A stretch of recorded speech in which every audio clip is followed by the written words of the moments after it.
ચાલો તો બધા મિત્રોને હર હર મહાદેવ, જય શ્રી કૃષ્ણ, રાધે રાધે. તો મિત્રો આપણે ફરીવાર વાસીટી વીણવા માટે આવી ગયા છીએ અમારે ગુજરાતમાં ગોહિલવાડમાં, ગામ નવા સનાળા,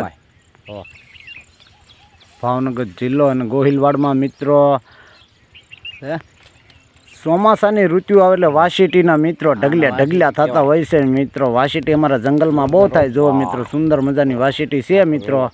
તો ચાલો મિત્રો વાસીટી કેવી રીતે વીણવી અને કેવી હોય મિત્રો, ચેનલમાં જો ન હોય તો સબસ્ક્રાઇબ કરવાનું ભૂલતા નહીં, લાઈક કમેન્ટ શેર અને ફોલો કરજો વાલા. અને આપણા પેજને પણ ફેસબુકમાં ફોલો કરી દેજો. તો જો સરસ મજાનો આ બધું દિવેશભાઈ વીણે, આ બધું રવિના બેન. જો ચાલો તમને વાસીટી બતાવું. જુઓ મિત્રો આમાં કેટલી વાસીટી છે. જુઓ સુંદર મજાની વાસીટી કિલ્લાનું મિત્રો. અને આપણે ખાવા માટે એકદમ સારી, આપણા શરીરને માટે એકદમ રસાયણ ઓર્ગેનિક કહેવાય મિત્રો. અને મેઘરાજા મંડાય એટલે વાસીટી કંટ્રોલર તો અમારા દેહમાં થતા જ હોય છે મિત્રો. તમે ક્યારે વાસીટીની ભાજી ખાધી છે ને આવી રીતની વીણી છે કે નહીં મિત્રો, કોમેન્ટમાં જણાવજો મિત્રો. કારણ કે આ વનસ્પતિ ગમે એના વૃક્ષ ઉપર થતી હોય છે, કાંટાવાળા ઝાડો એની પર વેલા સડી જતા હોય. જો મિત્રો આપણે ઘરેથી ખુરશી લાવીને એની પર ઊભા વીણવાની બાકાજીકી બોલાવવાનું ચાલુ કરી દીધું છે મિત્રો. વિડીયો બનાવી જો, વિડીયો પૂરો જોજો મિત્રો. કેવી રીતે વીણવી ને કેવી બનાવવી અને કેવી રીતની આને બનાવવાની ખાવી મિત્રો, અને કેવી મીઠાશ આવે કેવી રીતની બનાવો. તો મિત્રો અમારા ગામડાની રેસીપીમાં તમારું સ્વાગત છે મિત્રો મારી ચેનલમાં.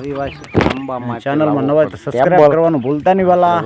કોમેન્ટમાં હર હર મહાદેવ, જય શ્રી રામ લખજો. જો મિત્રો આપણે વાસીટી વીણવાનું ચાલુ કરી દીધું. અને એક ફૂલ વીણવું પડતું હોય છે મિત્રો. એટલે આપણે ફૂલ આવે ગજરો એની ઘોડિયાના, એક લૂંઝું આવે નાનું ફૂલ, એક આરે ઝુંડમાં 10-15 ફૂલડા હોય છે. એમાં એક લુરખો તોડવાનો હોય છે. અમારે ગામડાની ગુજરાતી ભાષામાં લુરખો કહે છે મિત્રો. એને જોવો મિત્રો આપણે વાસીટી ઠેલીમાં ભાળો છો તો વીણી લીધી. અને કંબોયા ભાળી ગયા ને મિત્રો. કંબોયા આપણને બચપનથી બહુ વાલા ને આપણે કંબોયાની ડાળ ભાંગી લીધી કંબોયની, એમાં કંબોયા ખાવાનું કરી દીધું ચાલુ. જો મિત્રો કંબોયા આવી રીતના હોય છે.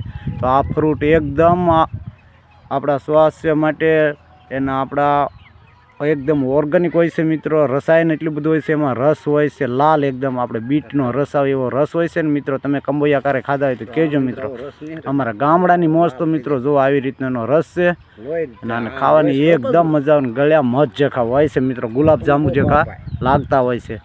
તો મિત્રો અમારા ગામડાની આ મોજ છે, ભગવાનની ધ્યાન છે, કૃપા. ચોમાસું આવે એટલે ભગવાનને ફ્રૂટ ઓટોમેટિક મિત્રો થતા હોય છે. આ ચોમાસામાં જ આ ફ્રૂટ થતા હોય છે અને ખાવા માટે એકદમ સારા. અને આ વસ્તુ એટલા ફ્રૂટ ખાવાથી મિત્રો આપણને શરીરને બધાય જે વસ્તુ આપણે કેન્સર મળી રહે. જો મિત્રો આપણે વાસીટી વીણી લઈ આવ્યા છીએ.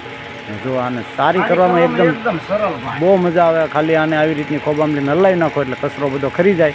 અને ફૂલ પાકી ગયેલા એ પણ નીચે ખરી જાય. જો તમે જોઈ શકશો કચરો બધો અલગ પડી જાય. પછી આમાં જંતુ હોય જાય ને. જોવો મિત્રો આવી વાસીટી. ઓ ભાઈ વાસીટી ભાળીને મોઢામાં પાણી આવે મિત્રો. તમારે કોઈને ખાવી હોય માર્કેટમાં 800 રૂપિયાની કિલો છે, ખાવી હોય તો કોમેન્ટમાં કહેજો મિત્રો, આપણે મોકલી આપશું. નકર પધારો આપણા દેહમાં, તમને પણ વાસીટી વીણીને ખવડાવી દઈશું. અને કંટોલા પણ હમણાં ખાવાનું ચાલુ થઈ જશે. અને આ બાજુ દિવેશભાઈ જો ટમેટાનું ખમણે અને રવિના બેન જો સુંદર મજાની વાસીટી મળ્યા છે ધોવા.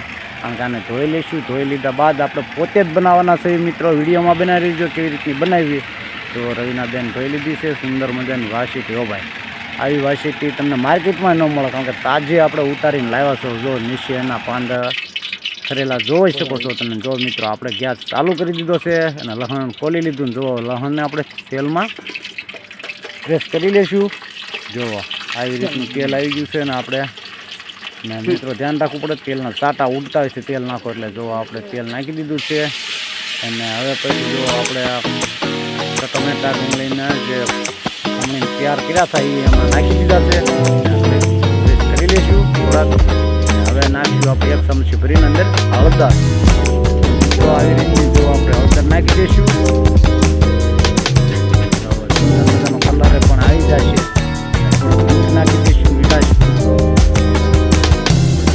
મિત્રો આવી રીતની તમને રેસીપી બનાવવાનો શોખ હોય તો મિત્રો તમે બનાવી શકો છો. આને પછી અંદર નાખી દેવાની હોય છે મિત્રો.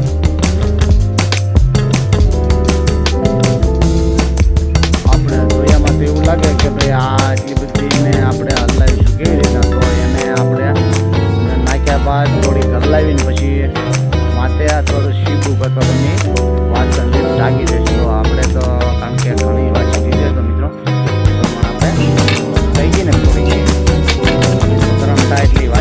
જતી હોય છે મિત્રો. આપણને લાગે લાટ બધી છે પણ ગળી જતી હોય છે. એ બાદ આપણે મિત્રો આપણા ઘરે આવેલા આપણા ઘરે આવતા હતો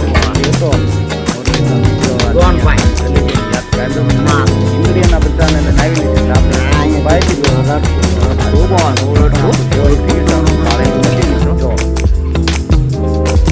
આવશે અને દૂધ પાઈ દીધું ને આખી વારમાં આપણી ભાજી મિત્રો થઈ ગઈ છે ને એમાં પતંગ નાખી દીધી છે લાલ મરચું અને હવે થોડીક એને આપણે હલાવીને થોડુંક માટે તળવા જઈશું. જો મિત્રો હલાવી નાખી છે ને આવી રીતની વાસણી બની થઈ ગઈ છે તૈયાર. સબ્જી આપણી રેસીપી બની તૈયાર થઈ ગઈ છે. લસણની ગોળી, ટમેટા અને ડુંગળીની પીંગો અને ઘરની છાશ, ભેંસના દૂધની છાશ અને રોટલા જો બાજરાના દેશી કપડા રોટલા બનાવેલા. હાલો મિત્રો તમે પણ જમવા. આપણને તો મોઢામાં આવે છે પાણી. વિડીયો સારો લાગ્યો હોય તો મારો બ્લોગ વિડીયોને મિત્રો જોવાનું પૂરો ભૂલતા નહીં એટલે તમને ખબર પડશે ને એટલી મીઠાશ આવે તેની વાત જ કરવામાં